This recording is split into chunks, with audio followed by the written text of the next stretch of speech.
Welcome, my friends! It's no secret to my friends, especially my musician friends, that I absolutely love Beethoven's music. I didn't really discover Beethoven until I was about 18 or 19 years old, and I am nearly 31 years old now. And still, I've not grown tired of his music. When I first started listening to Beethoven's piano sonatas, piano concertos, symphonies, and string quartets, I really just started to wonder why everyone, even non musicians, weren't listening to and raving about how incredible Beethoven's music was, and why I had never seriously explored Beethoven's music prior to that point. I had been a musician, but not really all that serious of one, and at that time I mostly listened to progressive metal music. But once I started listening to Beethoven, specifically the piano sonatas, I don't think it's an understatement to say that it changed my life. My main area of study in school was not music, but I did end up earning a 2 year associate's degree in music, and I'm pretty confident that I would not have gone back to complete that degree if it weren't for my love of Beethoven. So, what's so great about Beethoven anyway? Well, I've tried to explain this to many different people, but I've learned that greatness can't really be explained. It really can only be experienced. I can tell you all the reasons why I think Beethoven's music is great, but I don't think that you're really going to understand until you have experienced the music for yourself. I think this is true for a lot of different things. For example, I'm also a very huge fan of the TV show Seinfeld, and I've watched all 9 seasons several times. But how can I describe to you exactly what makes Seinfeld great? I mean, I could try to explain, how I think that the humor is clever, or how great the characters are. But really, for you to understand, why Seinfeld is so amazing, you would have to experience it yourself, which I think is the same way with music, and specifically here with Beethoven.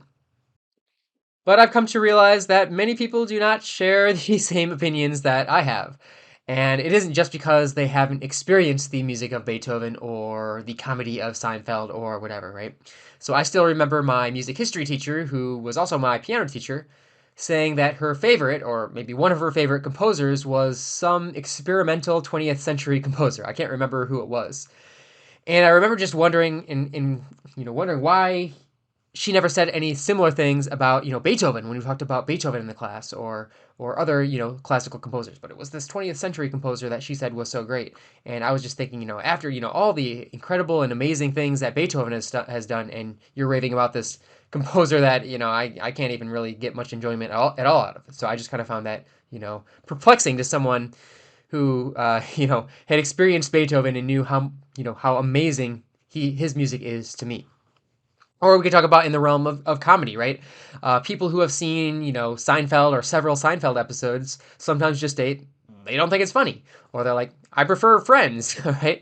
And, my mind can just barely comprehend these statements, as, to me, there really is absolutely no comparison whatsoever, right?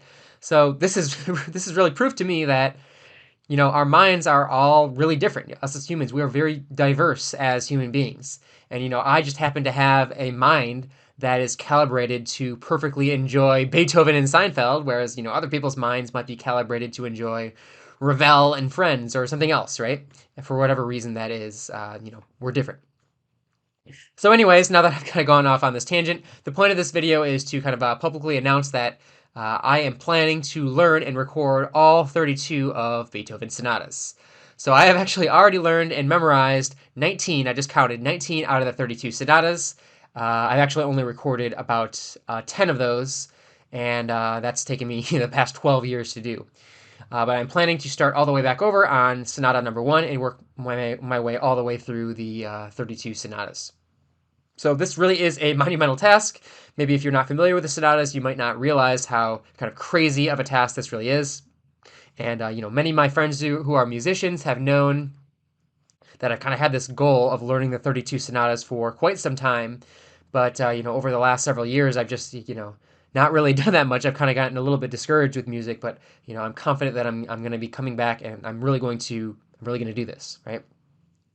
So if you're unfamiliar with the sonatas, this amounts to, at least 10 hours of music, maybe 10 to 12 hours of music. And, anyone who is familiar with anything about learning classical piano music knows that, it takes a magnitude of time longer to actually learn and memorize that music. So, how long does it actually take to learn and memorize and record 1 hour of Beethoven's music. Well, you know, it's hard to say, but at least a few hundred hours, or maybe perhaps even more. I've never actually timed it and actually tried to figure it out. But it takes months to learn one sonata that might even be just 20 minutes of music, right?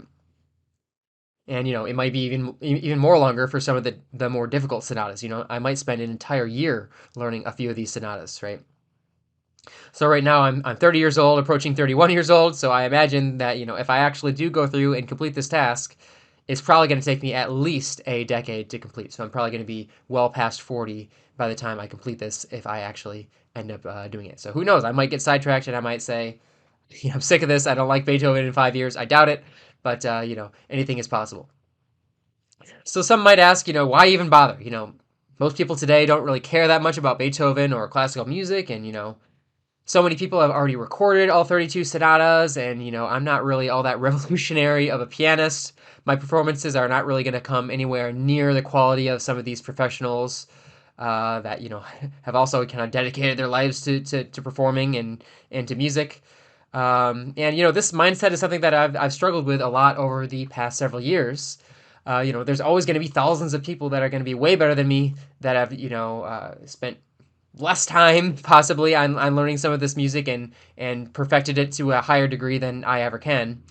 But I think it's about more than that, right? I think the reason why I still want to go ahead and do this is maybe the same reason why someone would go ahead and run a marathon, right? Despite, thousands of other people who could run the race way, way faster than you can, right? So even if there are others out there who can do it better than you, your achievements are still your achievements. And, wouldn't it be amazing to be able to come back and say, I have learned and recorded all 32 of these sonatas. And I can always look back at my recordings and always just have that with me. I just think that would be a really special thing to happen and like a great achievement to be able to say that I've done, right? So yeah, I think that would be a really valuable and really great thing to be able to do. And I think that just me personally, I really need goals in my life to kind of look forward to, and I think this really is a worthwhile goal to strive for. So as of today that I'm recording this, it's June 3rd of 2024. I have been working on a couple of the sonatas. I am going to go right through the cycle, 1 to 32. I have memorized the first two sonatas. I've gone back and memorized the first two, and I'm pretty close to being able to record the first sonata. Sonata number two is going to take a little bit more time. It is significantly more difficult than number one, but nevertheless, I'm extremely excited to kind of begin this journey and hoping that making my progress public is going to help keep me motivated to not give up and to actually be able to complete this goal. So anyways, thanks for watching this video, and I hope to see you soon in some upcoming Beethoven Sonata videos.